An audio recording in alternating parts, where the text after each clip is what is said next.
My name is Michael Holtmann. I'm the director of the Center for the Art of Translation and Two Lines Press, based here in San Francisco. You may have heard me at some point say, we champion translation, literary translation in particular, and I'm committed to bringing you and other readers original voices. So part of our conversation today is going to be with these terrific writers on stage with me. I'm going to give them each a short introduction. We'll talk a little bit about their work and how it relates to translation, and then, of course, we'll make sure you have some time to ask questions. So, to my left, Katrina Dodson is the recipient of the 2016 PEN Translation Prize for her translation of this marvelous tome, Clarice Lispector's Complete Stories. If you don't own it, you should. She is also a recent PhD recipient in comparative literature at UC Berkeley. Her dissertation was Traveling Properties, the Disorienting Language and Landscapes of Elizabeth Bishop in Brazil. She has spent time in Brazil several times, most recently as a Fulbright Hays Fellow. Amara Lakhous, to my right, is the author of this incredible book, The Prank of the Good Little Virgin of Via Ormea. He was born in Algiers in 1970. He has a book called The Clash of Civilizations over an Elevator in Piazza Vittorio, which won Italy's prestigious Flaiano Prize.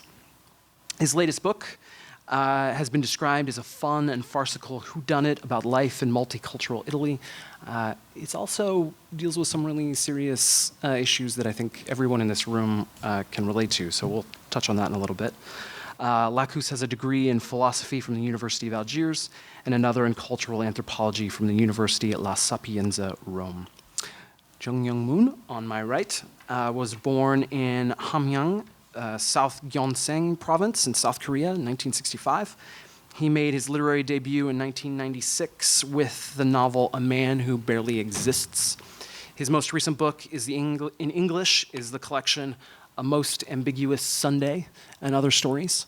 But he has two books forthcoming. I found this book on the really? streets. Really? Bus. Fantastic. Yesterday. Oh, great. So he has two books forthcoming this summer, one of which is already available here at the Bay Area Book Festival. It's called A Contrived World, and it takes as its inspiration the city of San Francisco, so I'm very excited to touch on that today. And he also has another book called Vaseline Buddha, which will be published in July, again in English. He's an accomplished translator himself. He's translated more than 40 books from English into Korean, including works by John Fowles, Raymond Carver, and Germaine Greer, some really interesting writers. I'm very curious to hear about what they must be like in Korean. His work has won numerous awards, including the 12th Dongseo Literary Award, the Han Mu-suk Literary Award, and the Daesan Literary Award, among others. Idra Novey, here on my left, is the author you may be familiar with from her book Ways to Disappear, which the Wall Street Journal described as a spare, witty riddle of a novel. She's translated several books from Portuguese and Spanish, including Clarice Lispector's The Passion According to G.H. So you have two Lispector translators joining us today. Novey's work has been featured on NPR's All Things Considered and in Slate, the Paris Review, and Guernica, among others. She was born in Western Pennsylvania and has lived in Chile and Brazil. Now, do you still reside in New York? I do. You reside in Brooklyn, New York, and teaches at the Creative Writing Program at Princeton University. So, without further ado, I think we should leap into the work of Clarice Lispector with Katrina Dodson.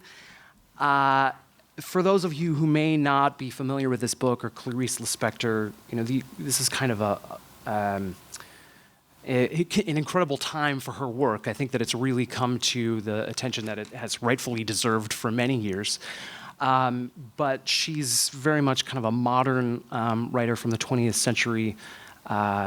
This collection of 85 stories was written over the course of her life and represents an incredible range of literary undertaking. I think that reading this book, you see what a masterful writer can do with the short story over time.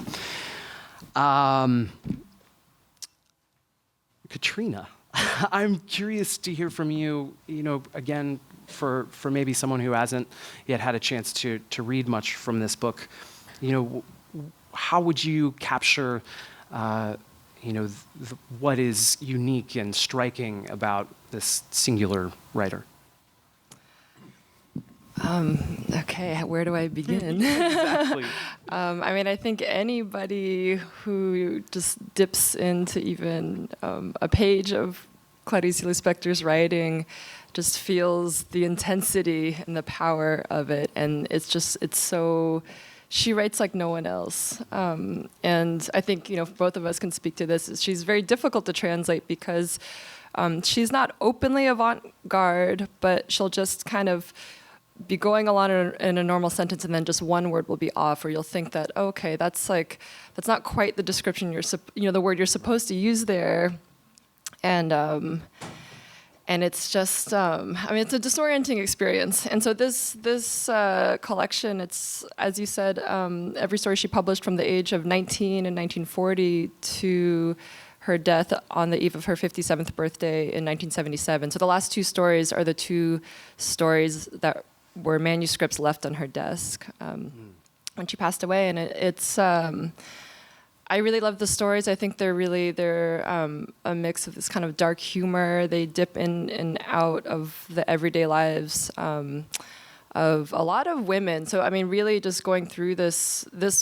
collection of one woman's life's work. She also has a lot of stories about young girls, on the verge of womanhood, housewives, elderly women. Just a lot. Just the range of voices that she conjures is incredible. And so I think, do you get these amazing kind of glimpses of people's lives, but you also can just feel like the kind of electricity of her language. And it's hard to, I'm trying to think of a good example. Right. Well, it's a collection of 85 stories. Yeah. And if I'm right, you spent 3 years? 2 years. 2 years? 2 very 2 intense years. And, this incredible project. This is also, it's worth noting, this is the first time these stories have been collected in one volume. Even in Portuguese, they haven't been published as a collected It stories. just came out in Brazil. Okay. Yep. Same cover.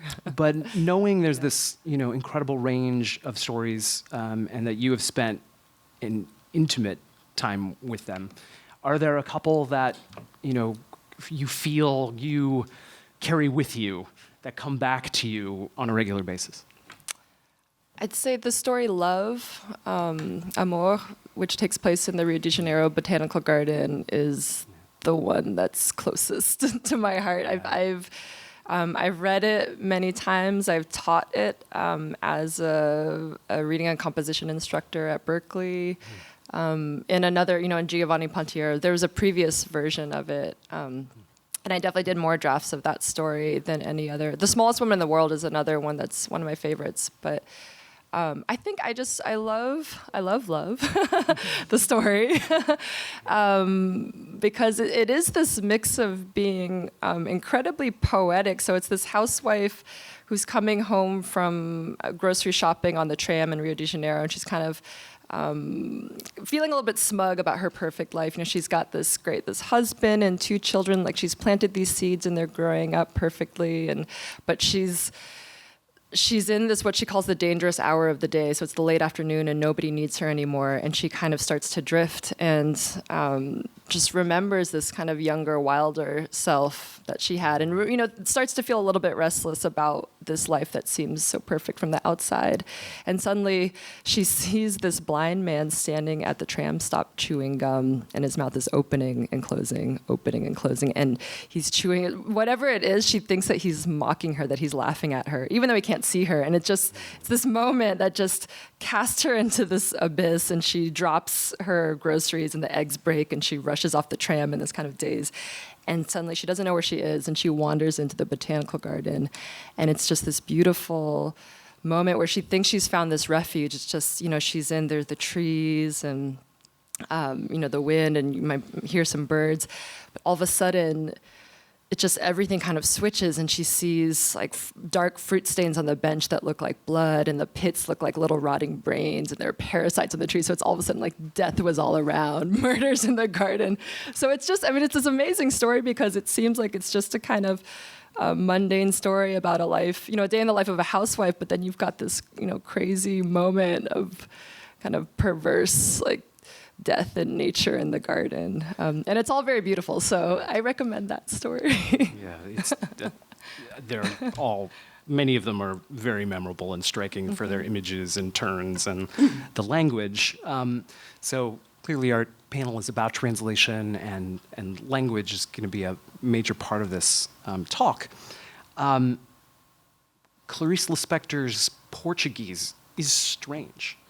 Can you tell us a little bit about managing that strangeness of her work? Yeah, and I'm sure Idra can speak to this too. I think that was my most common question for all of. I had a kind of team of Brazilian friends and colleagues, and I would ask them questions whenever I kind of hit a snag.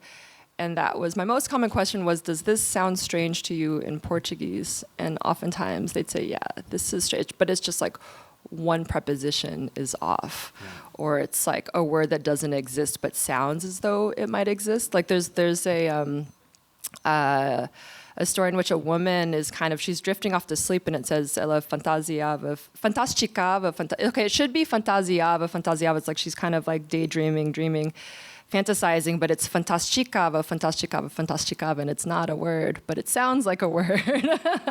So things like that, and there's one moment. So I would say, fantasticized in English, and it's just one word that's off on a whole page where everything else seems not so invented.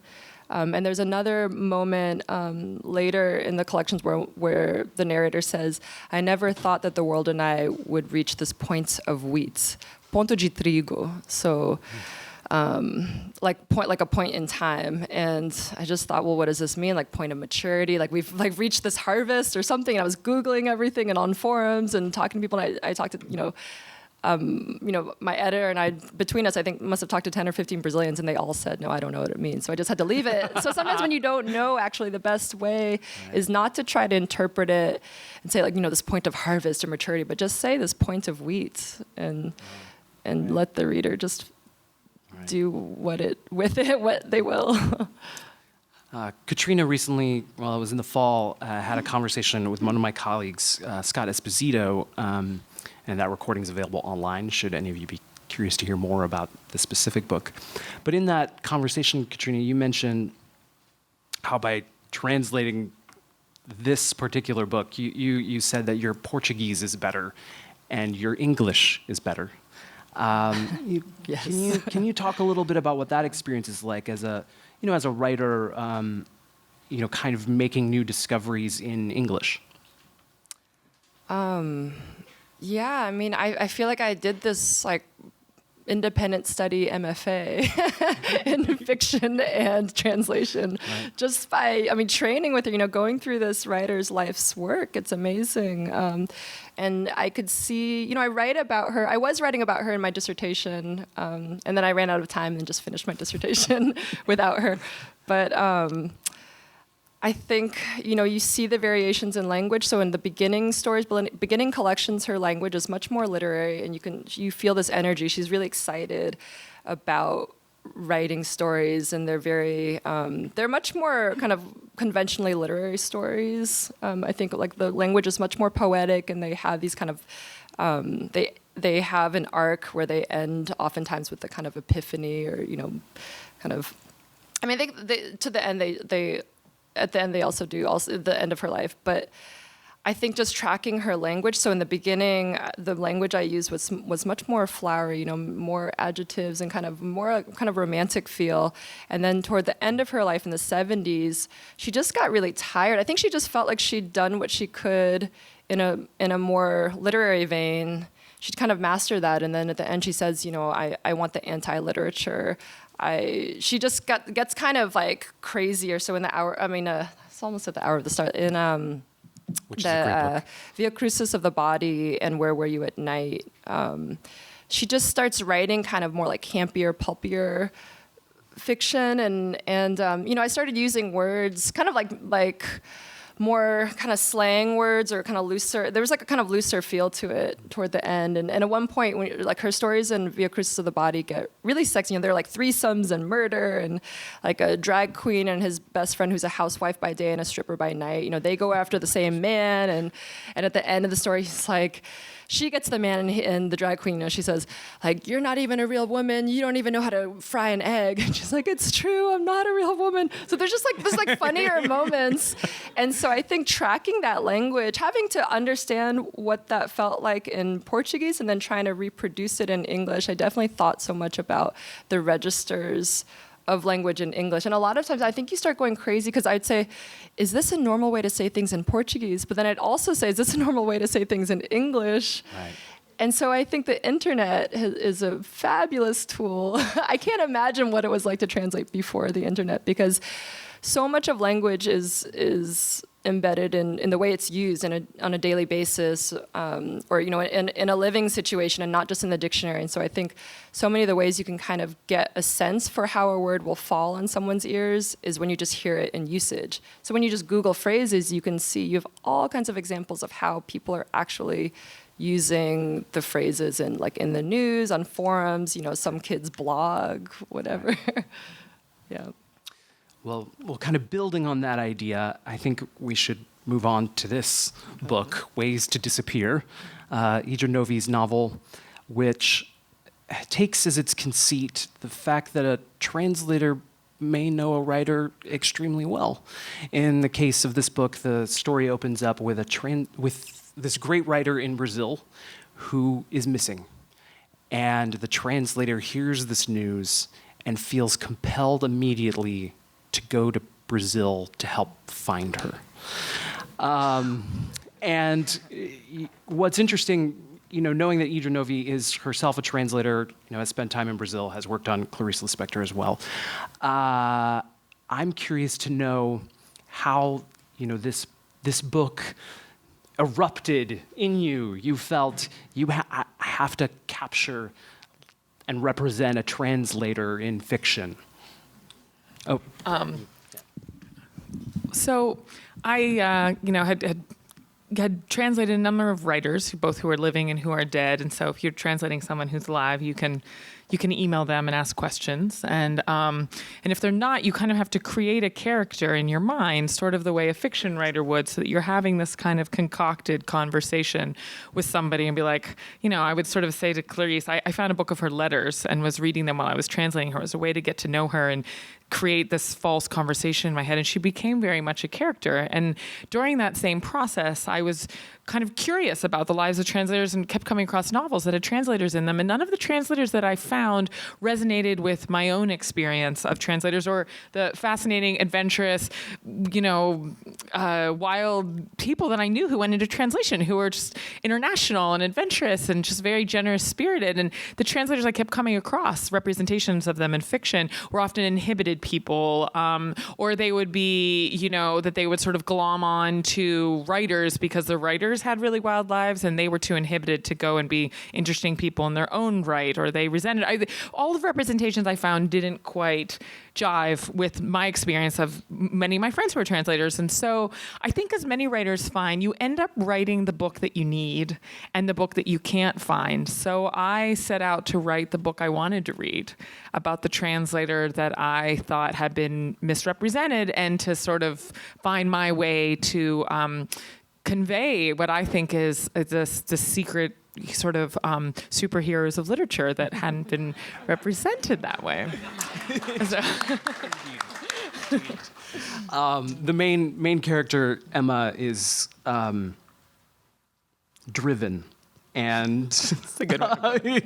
and very focused on trying to help be a part of this kind of mystery. Like, where did this writer go and why? And she turns to her books as clues to kind of lead her to where she might be or what she might have done.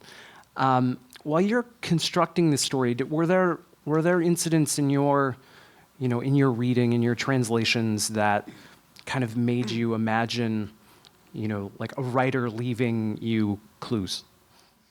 I think that translation is in some way kind of a mystery work. As Katrina was saying, you do have to search online. You have to search your mind. You have to search your past. You have to ask questions almost like an investigative reporter. You've got to figure things out. There's a missing person, and you need to figure out these answers. So, I think it is in some ways sort of a literary thriller. There's a loan shark and some significant poker debt. And I think that...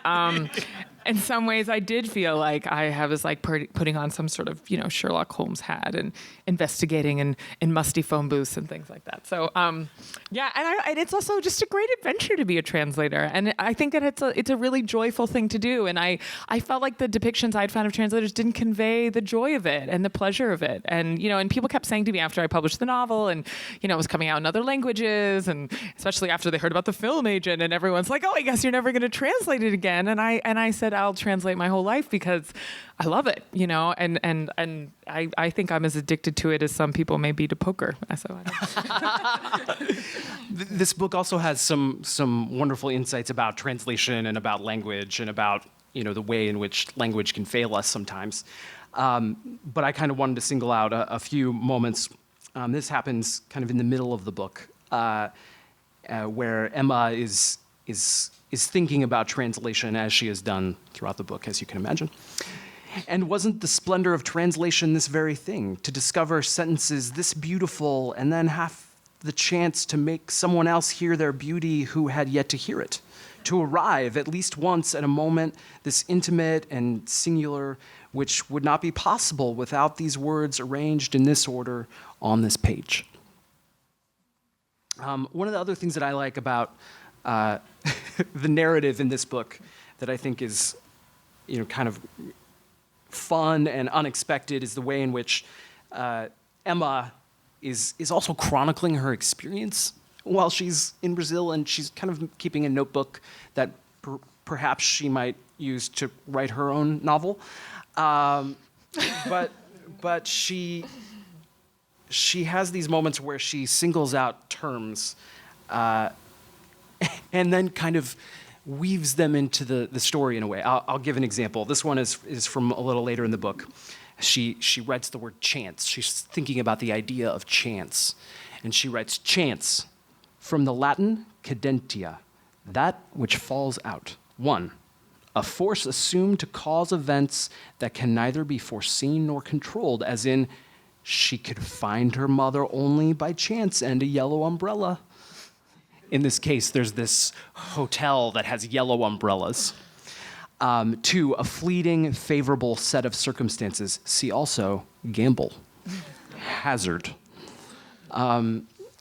Can you just touch on a little bit about how, as you're writing this book, you made these kind of discoveries to add in, some of your maybe ideas about language or surprises that you've discovered perhaps on your travels or in your reading?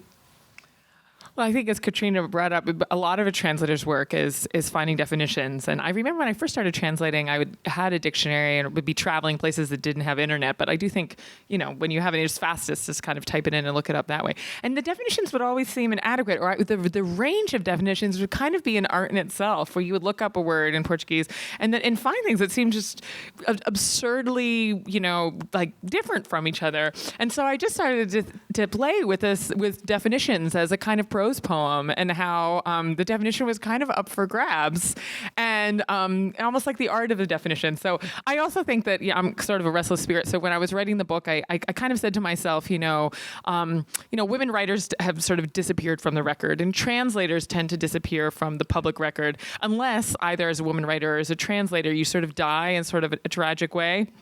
you like die, because you translated the Bible and were burned as a heretic, or you stuck your head in the oven or something. I mean, like whatever is a Sylvia Plath sort of thing. So I do think that tragic deaths may give women writers or translators more visibility than they tend to have had historically. So I was thinking about all of those things, and I was like, the chance of anyone paying attention to this book is probably pretty low, because how many women and translators and mothers are writing books that get a lot of visibility? So I was like, I might as well have as much fun as I can, because I didn't know what would happen with it. And I actually didn't tell anyone for about 4 years, even my own sister, that I was working on it. And so anytime I felt like I needed to do something new, I would actually just invent something else. I was like, well, I'm sort of tired of these characters. I wonder what's happening on the radio. And so I would just write radio reports. And then whenever I got to a place where I just wanted to break it up, I would start playing with the definitions. And so I kind of made up my own form in part, because translation, you're always waking up your own form. And writing and translation, I do think translation is a form of writing. And so I think I approached the novel as I would a translation, where you're creating a voice, but you're creating a voice which is in some ways an impossible voice, because you can't recreate something in Portuguese exactly. You have to create a version of it. So I think the creative act of translation was how I approached fiction, which might be why in some ways it kind of pushes against, I guess, conventional notions of fiction, and that the definitions really are absurd and the radio reports are over the top. Yeah. Because I did came from this place of thinking about all the ways it would probably be destined for obscurity before it even was printed out. So I know. Yeah. It's a terrific book, Ways to Disappear. Thank you. Yeah, I really enjoyed it. I want to see a film version of it. Kind of building on that idea, I think that Idra was saying a little bit. One of the ways that I think about translation is that translation is the closest form of reading. And I think that translators think about language in many different, sometimes conflicting ways. And kind of building on these ideas about language and kind of the power of language, or what languages may represent or mean, I want to move on to Amara Lakhous' work. This is his most recent book in English, The Prank of the Good Little Virgin of Via Ormea.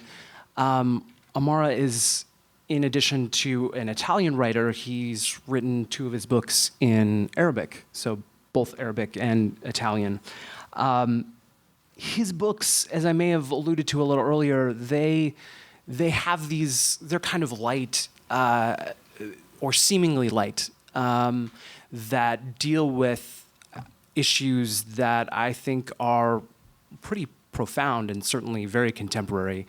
Reading this book in particular, I can't help but think about the rhetoric in our country about immigration and the way we classify different groups of people, but he kind of sets it up almost like this small event that takes place that has these unexpected consequences. So that's my long-winded preamble. There's the main character of this book is he's a reporter. He's on a crime beat, and he's he seems like a little bit of a character himself, but he's also got a sense of kind of the ethical obligation in his work. And he goes to a crime scene where he hears that 2 boys have raped a girl. And he, is conducting his, he's professional, he's asking questions, but he really hasn't, written this story with a lot of, he doesn't have all the facts. So he writes the story in the conditional. And his editors change that. And that little turn sets this kind of eruption of anger and really, this really clear discrimination. I'd love to hear from you about, how this story came to be.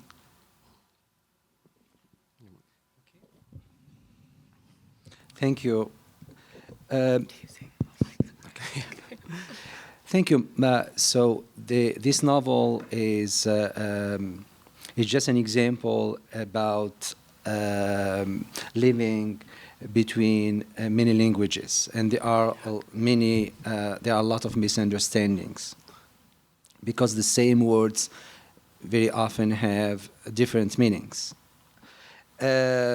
So I wrote my first novel in Arabic when I was in Algeria, and then in 1995 I moved to Italy and I started learning Italian, and after 8 years I wrote my first novel in Italian. But I'm still a bilingual writer because each novel has two versions, one in Italian, one in Arabic. So I can say that my works actually are self-translation. But the best definition of translation is Italian. Traduttore, traditore. Translator is traitor. Right. It's traitor in terms that the good translator is a creative. It's creative work translation. Listening about Portuguese, I have a very nice story about Portuguese. So when I moved to Italy, I lived in Rome for 16 years. One day, my friend said to me, "You know, Mario, our friend, is Portuguese." I said, "What's Portuguese? He's Italian. What's Portuguese?" So no, I know he's an Italian citizen, but he's Portuguese because he travels, he uses buses and subway without tickets.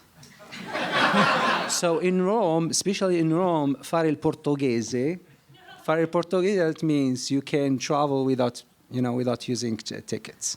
So how can we translate this sentence? Is Portuguese. So you have to, of course it's more easy to put a note, but I think, this is my personal opinion, writers or translators, when they use notes, that means this is a sign of failure for me, because you have to be very creative. You have to find something, not just note. Note is to say that the readers, this is your job, this is your business. Go and, but you have to find a good solutions. And writing, especially in two languages, in Arabic and Italian, I have to be very creative, very original. And maybe the best example is translation of jokes and proverbs. Right. By the way, my wife hates my Algerian jokes, so I'm sorry, I can't tell you wonderful jokes. She always said against women. This is true, against women, but they are very funny. But I can't. Probably women. I mean, in Algeria, world have jokes against men. This is another story. So we can't. We can't translate jokes and proverbs because what is the reason? The reason that translation doesn't deal just with language. Because we can do this with Google. So Google is an expert in language. Translation deals with the context of language. The context of language is culture. So if you don't have access to culture, you can't translate. Absolutely, you can't translate. And I think the good translator is humble person. Because you have to ask questions. If you are arrogant, you can't do this job. Yeah. Thank you for speaking so eloquently about those challenges. One of the things that Amara does particularly in this book, is he kind of, some of that is evident in the characters. I mentioned there's Enzo, who's this reporter for the newspaper. There's another character who has this, whose narrative kind of runs in parallel, and she's a woman. Her name's Patrizia, but she has another name that is Drabarimos. Mm-hmm. And we learned that name is a Roma name. And for those of you in the audience, in the United States, we don't think about Roma perhaps as often as you would in Europe. But the Roma, many of you may know, they're people who are often referred to as gypsies who travel beyond borders, who, some of them don't use money in the same way. They are often poor. They come from this tradition that's actually from the Middle Ages. So there's this woman, Patrizia, who's kind of, she's a banker who in her middle life realizes she claims this Roma culture because of her parentage. And she says on page 39, she's kind of talking about, her own ability in Italian is very strong. But she says, my greatest loss, aside from my parents, was that of my people's language. And I think in your work, we often see these characters who, their language is part of their identity in a really deep and profound way. And I was hoping you could maybe touch on that, since it creates a lot of the kind of underlying conflict in these books. Certainly, the strongest root for identity is language. There's no identity without language. And in my life, I had to deal with this big challenge because I was born into a very Berber family. So my mother doesn't speak Arabic. She speaks just Berber. Berber is the language, is the original language in North Africa. But I was born in Algiers, and so at home I spoke with my parents and my brothers and sisters in Berber, in the street, because I was born in very class neighborhood in Algiers. I learned Arabic Algerian. It's very strange Arabic. There are many French words, and at school I learned Arabic, classical Arabic. I went to a Quranic school. And in the elementary school, third elementary school, I started learning French. So at age 8, 9, I was able to speak in 4 languages. And then when I moved to Italy, I learned Italian. I added Italian, and last year I moved to New York. So this is my stories with languages. So I think my biggest challenge is to mediate between languages. I did this in my life, and then when I moved to Italy, instead of changing language, writing just in Italian, I said to myself, I'm linguistic polygamist. So this is another story. I'm Muslim, so theoretically I can have 4 wives, but I think it's crazy. But I think one wife is, or one husband, it's okay. So 4 languages for me, it will be fantastic. Living between those languages and trying to take the best. Mm-hmm. Because, languages is like the human beings. They have their weakness and their so my idea is that we can, if you are really creative, you can take the best of many languages. And in my Italian actually is very strange Italian. It's not standard Italian, because in my Italian style there are a lot of metaphors from Berber, from Arabic, from French. So I'm trying to be really a good mediator between and it would be great to add English in the future, but I have to work. Now I'm a kid. I'm a kid of 2 years. I have 2 years. Nice. Well, I just want to explore that a little bit more. Since you write in Arabic and Italian, and knowing these languages are very different, can you tell us a little bit about how, as a writer, you are, maximizing the resources of those different languages? What in Italian do you feel like you can do that you can't do in Arabic, or things that you can do in Arabic that you feel like you can't do in Italian, or how has your Arabic changed your Italian? Well, I have more freedom than translator, being the author of my books, so I can change, I can add, I can adapt. So probably, the translators don't have this freedom. they are obliged to respect the original. But as I mentioned in the beginning, so my definition of translation is it's to betrayal the original, trying to get the best. So when I start to writing, I'm really obsessed with originality, with creativity, and I don't have problem, I mean, to add or to change. There are a lot of examples. For example, in Italian, there is a very common proverb, Dio dal pane a chi non ha dente. Dio dà pane a chi non ha dente. God gives bread to who doesn't have teeth. It's true. That's my wife. She said, okay. In Arabic, we have a different, very important change. They said God gives meat to whose don't have teeth. So here we have bread and we have meat. So, so if you want to translate with Google, of course, meat will be meat. But if you are really a creative in this sense, you know that in Italian we use this proverb. So you have to put instead of meat, you have to put bread. Interesting.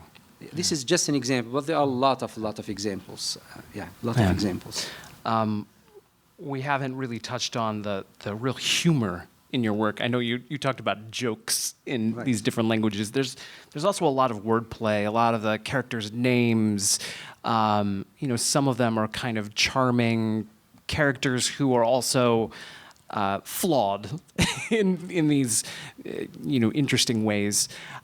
Can you tell me, do you have this, when you're writing this book, is it set in motion because of these kind of funny episodes, or are you, do you see these things that are serious that you want to make fun of a little bit? I told about the context of language. So the context of Italian language is Italian comedy style, la commedia all'italiana. This is a very important genre in Italian cinema in the 60s and the 70s. It's a very original way to narrate the reality and, in very light way. So I studied, this is very important, important point. I studied philosophy actually in the end of the 80s in Algeria in order to understand my society rationally. So after studying philosophy, I realized that I couldn't understand Algerian society because it was a irrational society. So it couldn't work. So when I moved to Italy, I found another irrational society. So the result was Italian comedy style. So people think that I am very funny. I'm not really very funny, but in my writing I'm very different because the context of my Italian language is Italian comedy style, and my style in Arabic is Italian. The context, the imaginary is Italian. This is very important about language and the context of language. I mean culture. Yeah. The Prank of the Good Virgin of Viomre. It's a lot of fun, but as I said, it has these really interesting overtones. I also want to talk about the work of Young-Moon. This is the book that I alluded to earlier, even though A Contrived World it just is coming out and apparently is available here at the book festival. Young-Moon is a translator himself, translator writer, similar to Idra. And when I've read your work, I think what's striking about it is this tone that you strike. You kind of are your style is it creates this unusual mood. These characters are unpredictable. I feel like, as it is Sunday, and the title of this collection is A Most Ambiguous Sunday, I would just read from the beginning of it, just to give you a sense of, the kind of mood and spirit of this particular story, but of much of Young-Moon's work. Strange. The vivid feelings I felt just a moment ago have vanished, and now everything is so ambiguous to me. I barely feel the existence of anything. And today, which hasn't even ended yet, already feels like ancient history, like some long-forgotten day from my childhood. All the days seem like Sunday, too, as if only Sunday exists, he mumbles. His alarm clock rings and he opens his eyes. He remains still for a moment, and then, while blinking, he looks at the calendar on the wall. It's Sunday again, a day I've never liked, a day I just can't seem to like, he grumbles. Soon he gets up from his bed. By the way, is Sunday the beginning of the week or the end of the week? It's always been difficult for me to figure that out, he says.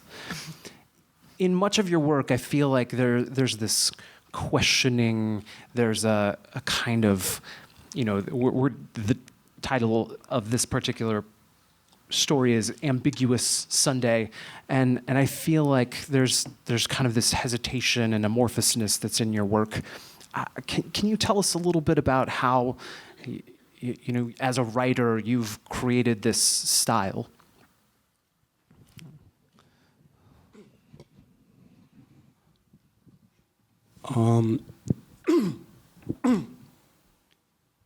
It's quite contradictory because I'm a writer and translator, but sometimes I hate writing, and most of the time I really hate translation. Right. And because translation is really my key way of living, Right. and it supports me. Right. And without translation, I think I might have not become a writer. I don't have any desire to write my own stories. After graduation, when I didn't know what to do with my life, then I, by chance, came to translate a book, which was really good, which was the Tropical Cancer by Harry Miller. Oh yeah. The Tropic of Cancer. It was translated long ago in Korea, but the translation was actually is how to say it? Is some pirates edition because I see. Right. without any approval of Right. copyright, and actually this one was translated into Japanese, and someone who studied Japanese translated from Spanish to Korean. So it's absurd, and the translation was really terrible, and he actually edited himself. He skipped the difficult parts, and he filled up the empty spaces Wow. himself. Yeah. So someone had to translate again. Right. So I did it, and before this translation, I don't know. I vaguely thought of becoming a writer, but I don't know how to write at all. I don't write on regular basis. So I had really hard time to write some small little letter to my girlfriend. So, but I when I finished, it took a long time to finish this particular book because it was really challenge to translate, and but when I finished this book, I unknowingly I came to acquire know how to write because when I write in my own language before I was not trained, I don't know how to put some sentences in the right order, and the sentence is something you can epitomize your thoughts and put it in the best way, and it's how it's something how I learned to do that kind of job, and after that I translate some Raymond Carver's right? His great short storyteller, and I learned a lot how to convey your feelings or thoughts in a very short sentences, and how to conceal your feeling without tearing outwardly, and yeah, I think the best book I translated was the English writer John Fowles. Right. I think the best one is collection of stories. It's called The Ebony Tower. The Agony Tower. I translated the titles of Fowles, but they were a little bit disappointing. They were written in his early days of his career, and but The Ebony Tower was really written in his prime time. Yeah, it's the book is composed of about 5 novellas and short stories, and it's so the ambience and sentences and characters, all things in this book are so subtle and so ambiguous, and it's really hard to catch the real meaning and get. Well, I think those things come through in your work too. That you mentioned that sense of contradiction. I think there is a great deal of subtlety in your stories. That they unfold in these really. I don't know if I have a good word for it. I'm thinking of ways of things unfold, or there's just a lot of very precise moments that take place, or the order in which something happens seems to be very important in your work. Yes. One of the things that I'm curious about, since there are so many people here who are from San Francisco, and California. You have this new book that's out in English, A Contrived World, where you have San Francisco, but these kind of imagined ideas of San Francisco or places that are kind of come out of the imagination based on San Francisco. Can you tell us more about this book? Yes, this one was written when I stayed as a writer resident in San Francisco in 2010 for 5 months, and actually I was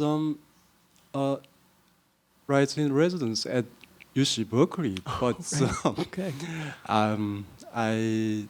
I've been to the Berkeley before, and there was nothing much to do, so sorry. You've changed some of that.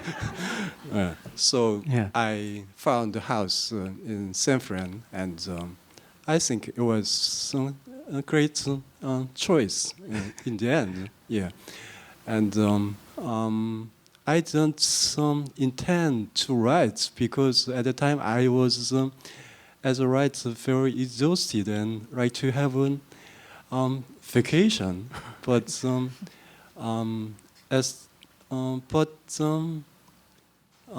I don't plan much. I don't want to do big things. I just strolled around the streets and found the small things like that, and so I wrote some memos and put them together, and it became a novel. One thing I funny is that I actually like American writer Richard Brautigan. Oh, yeah, right. It's many of you. Richard Brautigan. Yeah, may know, and I kind of made research on him because he basically lived in the city most of his time, and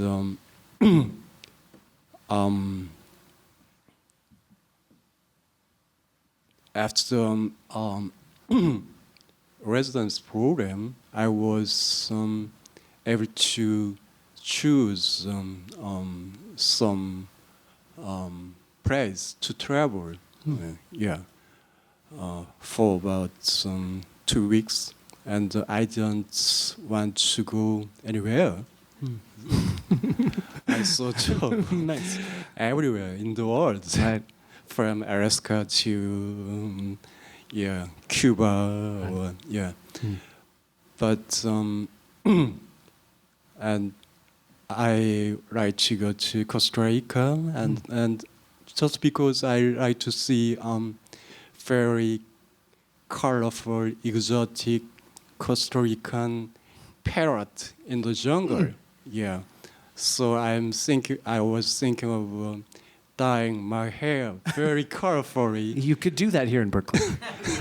imitating this colorful parrots, and maybe we can see each other in the jungle, middle of the jungle, and see very startled, and and actually I ended up go to Hawaiian island, Honolulu, and at the time I was rereading Richard Brautigan's novel, which is Miss Hochline. Miss Hochline's master. Is it correct? Does anyone know? Something like that. Yeah, Okay. Miss Hochline's master, something like that. Okay. It's a little bit not so literary, but it's really original and amazing story. It's Also funny.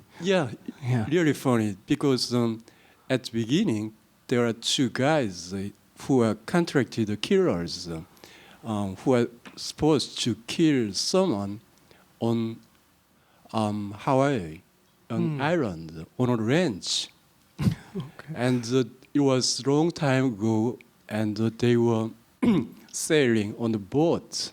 It took about 3 months from mainland to Hawaii.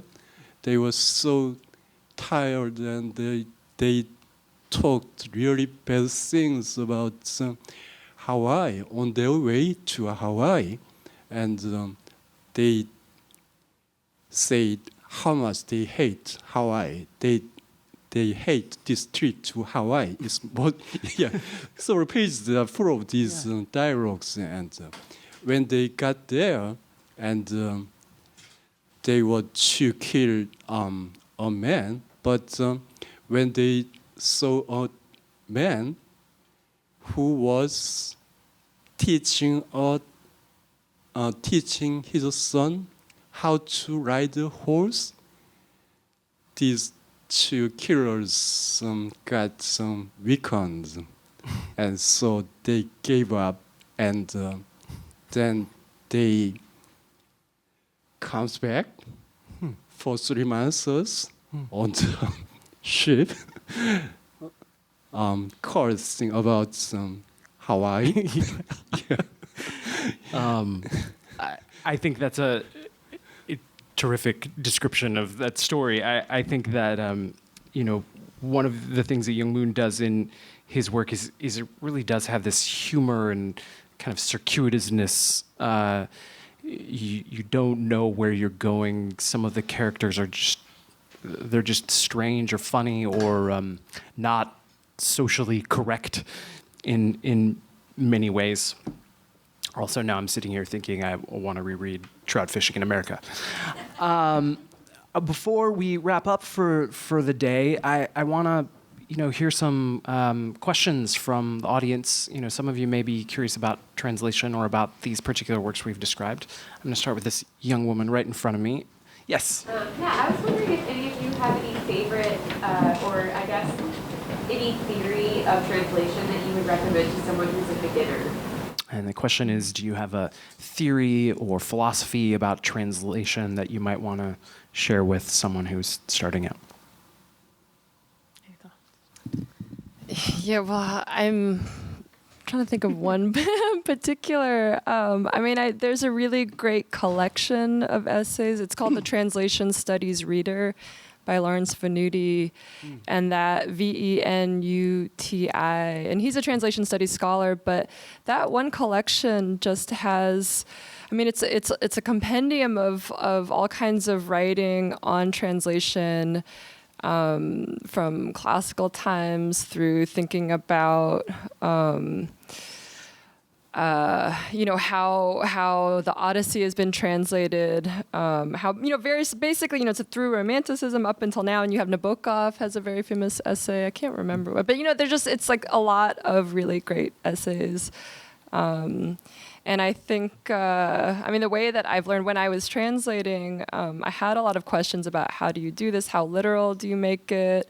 How much can you go off, kind of on your own? I think the question of, this is a little bit of a tangent, but I think the question of humility versus ego in writing and translation is really fascinating. And I think when I first started this book, I came into it with a lot of humility, but bordering on insecurity. I thought, like, can I do this? How can I do justice to this amazing writer? How can I be responsible to it and be perfect? And by the end, I realized that I had to really just own my ego about it. And you really do have to also give respect to the original, but also just have a coherent voice and have enough of confidence or ego in what you're doing, to take some chances. Yeah, but I'd say, I've read that book, but just, Googling different translators now, there are all kinds of interviews. There are a lot of terrific resources online. including at the Center for the Art of Looking for Translation. one short thing, I would say that Anne Carson, who is a fantastic writer-translator, has an essay called Variations on the Right to Remain Silent. And I teach that a lot and actually return to it myself. I think she also does a lot of inventing and form, the way that I think you do in your work. I loved, it didn't come up as much, but Amara Lakhous' earlier book called Clash of Civilizations over an elevator in Piazza Vittorio is fantastic. I adored that book. And I'm going to get a copy of this one afterward, but and I can get it signed. But Variations on the Right to Remain Silent is a fantastic essay, and it's not so much craft suggestions as it's sort of like a series of metaphors about what the act of translation and the role of silence in it entails, and about the subtext, and how there is a violence in what you don't say. And I think that is certainly true both of as a translator and as a writer, and I it's one of those things that you read it and it kind of gets embedded in your own process. So I'd recommend that. Do either of you have a philosophy of translation? Actually, I have an advice. I have important advice. So I think you can become translator if you have a really strong passion, because you are not going to make money by translating. No. And it's so frustrating for a very simple reason, because translating is really hard work. You have to work and to work and to work. So if you have to make money, you have to translate a lot. And of course, the quality will be very, very low. The second, what's the second reason? I'm going to probably I answered. I have one more recommendation.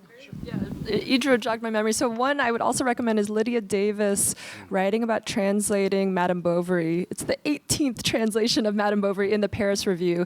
And that is so great because Lydia Davis is also a really great writer. And so she has this really detailed way of just like taking you through her process of, you have these questions. If you're retranslating something, should you look at the previous translations? And she looked at everyone and kind of took what she liked and then went in other directions. So, and it's, she's just hilarious. So I recommend that too. I found it. So when the book is fantastic, so certainly people are going to say, great writer. When the book is not good, so this is translation. This is the good. So see, this is a big frustration. I mean, and I know because between Italian language, I can read very, very good in Arabic and Italian. There are for example, a lot of books in Arabic. I read the book in Arabic and they said very awful books. In Italian translation, it was wonderful. That means the translator works a lot, not just in translation, but in editing and. This is a wonderful work, but very often, I agree. Jorge Luis Borges said that the translator's job was to improve the original in some way. And he took characters and even changed their gender. And he's like, why is the neighbor a man? He should be a woman living next door. There are many, many examples of that. I'm going to start here on the right. This woman in blue.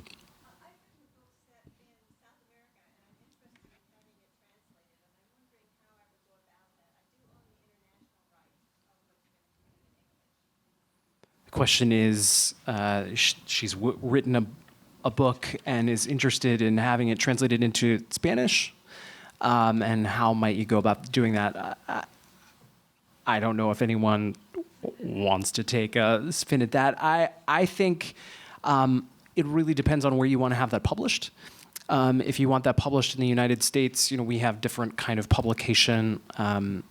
The way our publishing works is different than it might be in a South American country. And having the Spanish rights, I'm not sure how that works in the Americas. But I would actually, I'd be happy to talk to you afterwards about possibly contacting some Spanish translators if you're interested. I'm going to take a question from this gentleman in black. Amara talked some about how he feels like translating is kind of a traitorous act inherently, and I just kind of wanted the rest of the panel to talk about whether or not they kind of agree with that, and sure. As a follow-up, if they do agree, like, how should we feel as readers reading, like, you know, have I never really read Tolstoy because it's never going to be authentic, you know, how do I? So the question, if I'm getting it right, is, you know, is it true that as a translator you're a traitor, or how do you feel about that construction? And then the second part of the question is, you know, does that mean as readers you can't really know a work unless you read it in its original language, such as Tolstoy in Russian? I already. You already said. This is the question. Translator, traitor. Traitor. Are you traitors? Yeah, kind of a traitor, but yeah, I think the basic principle is to be as much faithful as possible to the original text. It's the maybe the very critical base.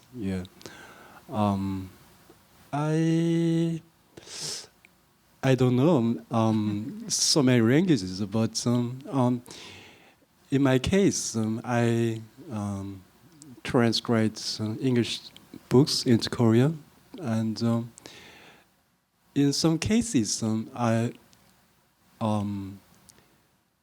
some books I really like to translate, but can't translate because the differences between the languages, the orders and linguistic problems when it's translated into Korean, it lost so much of its original virtues. Sure. So it's better not to translate. Right. Yeah. Do either of you want to jump in?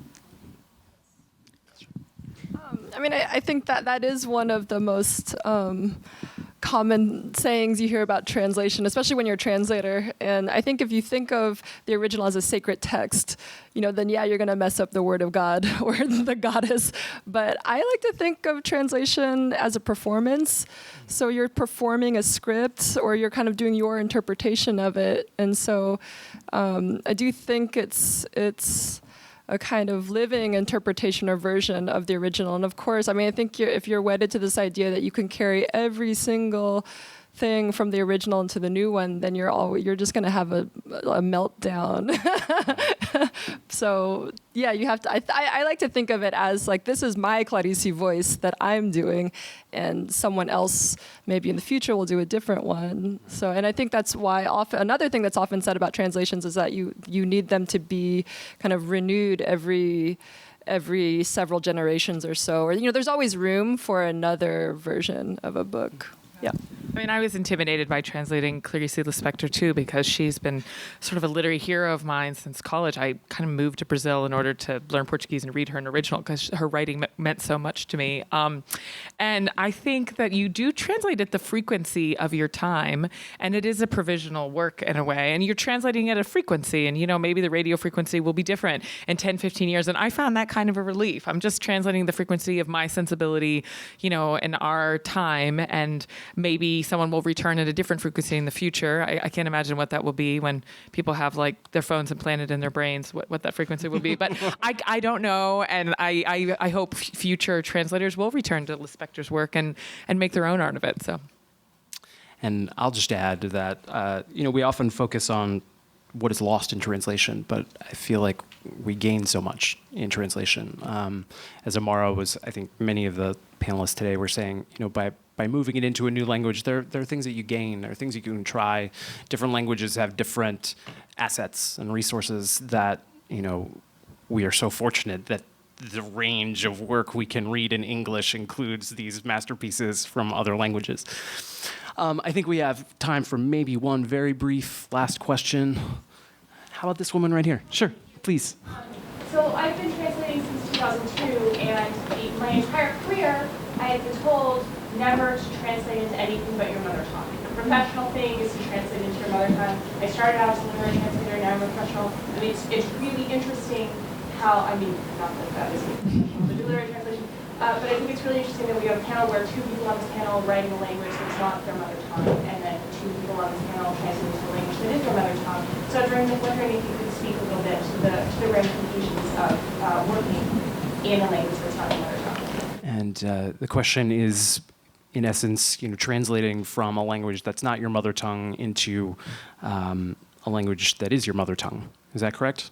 Or the opposite? The translating from a language that is perhaps more familiar to a language that is not your mother tongue.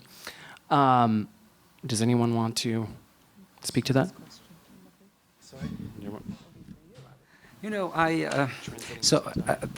I am critical about the concept of mother tongue. So the conception, the idea of the mother tongue is really Western idea. So you have just one mother. In Algeria, for example, I have three mothers. I have my biological mother and two other mothers, my aunts. I call them mother. So for me, Italian is my mother tongue in Algerian definition or Arabic definition. So I think the main point is about your knowledge, your capacity to move in language. You can be, I mean, Spanish or American, but you don't have you don't have access to this language. A friend of mine is an Italian translator, Francesco. He knows Arabic more than millions of Arabs, and really than 1,000 of writers, because he studied Arabic in incredible way. So he can translate it actually. He can translate from Italian to Arabic and from Arabic to Italian easily. So this is not just mother tongue, but... Yeah, I agree with that too. I think it is a notion. I think it's, that we think that there's this native language. And even that if you're applying, at least in New York State, when you're applying, sending your kids to public schools, you have to list them as only being able to speak one language. So my kids, they're native speakers of Spanish. They spoke more Spanish than English, but they definitely are completely bilingual. And there was no place to represent a bilingual person. When you're sending someone to school, you have to just choose the native language, the mother tongue. So that even in the bureaucracy of applying for public schools in the United States, there's really no space to claim, two moms, linguistically. And I'll just jump in with a random fact, which is if you look at people who know language really well, like champion spellers, many of them are not native English speakers. These are people who are really interested in language and have the facility to see words and patterns in words that maybe as a native speaker you wouldn't have. That concludes our session. Thank you so much for joining us. One more round of applause. Katrina Dodson, Idra Novey, Amara Lakhous, Jung Young-Moon,